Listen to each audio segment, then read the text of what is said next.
राधे राधे दोस्तों, शरद नवरात्रि की ढेर सारी शुभकामनाएं। शैलपुत्री देवी के नौ रूप के पहले स्वरूप में जानी जाती है। ये ही नव दुर्गा में प्रथम दुर्गा है। पर्वतराज हिमालय के घर पुत्री रूप में जन्म उत्पन्न होने के कारण इनका नाम शैलपुत्री पड़ा। नवरात्र पूजन में प्रथम दिवस इन्हीं की पूजा और उपासना की जाती है। इस प्रथम दिन की उपासना में योगी अपने मन को मूलाधार चक्र में स्थित करके यहीं से उनकी योग साधना प्रारंभ होती है। वृषभ स्थिता इन माताजी के दाहिने हाथ में त्रिशूल और बाएं हाथ में कमल पुष्प सुशोभित है। अपने पूर्व जन्म में ये प्रजापति दक्ष की कन्या के रूप में उत्पन्न हुई थी। तब इनका नाम सती था। इनका विवाह भगवान शंकर जी के साथ हुआ था। एक बार प्रजापति दक्ष के एक बहुत बड़े यज्ञ किया।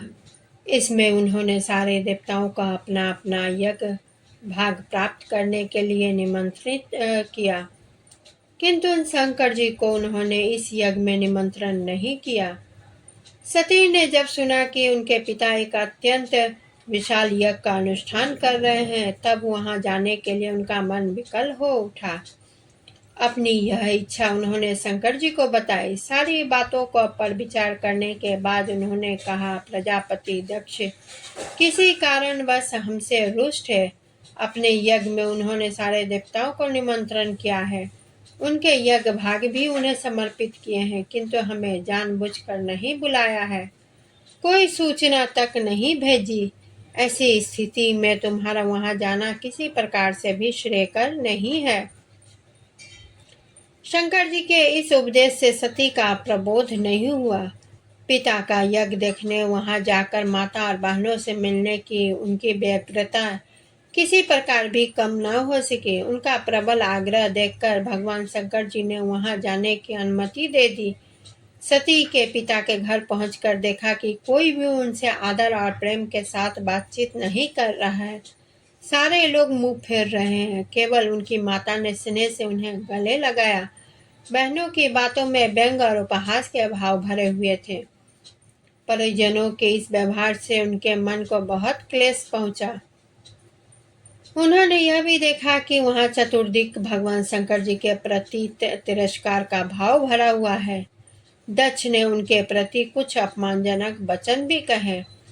यह सब देखकर सती का हृदय क्षोभ, ग्लानि और क्रोध से संतप्त हो उठा। उन्होंने सोचा, भगवान शंकर जी के बात ना मानना, यहाँ आकर मैंने बहुत बड़ी गलती की है। वे अपने पति शंकर के इस अपमान को सह ना सकी। उन्होंने अपने उस रूप को तत्क्षण वहीं योगाग्नि द्वारा जलाकर भस्म कर दिया। वज्रपात के समान इस दारुण दुखद घटना को सुनकर शंकर जी के क्रोध को अपने गणों को भेजकर दक्ष के ये इस यज्ञ का पूर्णतः विध्वंस कर दिया। सती ने योगाग्नि द्वारा अपने शरीर को भस्म कर अगले जन्म में शैलराज हिमालय की पुत्री के रूप में जन्म लिया। इस बार वे शैलपुत्री नाम से विख्यात हुई। पार्वती हेमावती भी उन्हीं का नाम है। उपनिषद की एक कथा के अनुसार उन्हीं ने हेमवती स्वरूप से देवताओं का गर्भ भंजन किया था। शैलपुत्री देवी का विवाह भी शंकर जी से ही हुआ है। पूर्व जन्म की भांति इस जन्म में भी शंकर जी की ही अर्धांगिनी बनी। 9 दुर्गाओं में सर्वप्रथम शैलपुत्री का महत्व और शक्ति अनंत है। तो दोस्तों, ये नवरात्रि के प्रथम दिन की कथा, जो शैलपुत्री का जन्म से लेके और उनकी शंकर जी का विवाह तक की कथा यहाँ समाप्त करती हूँ।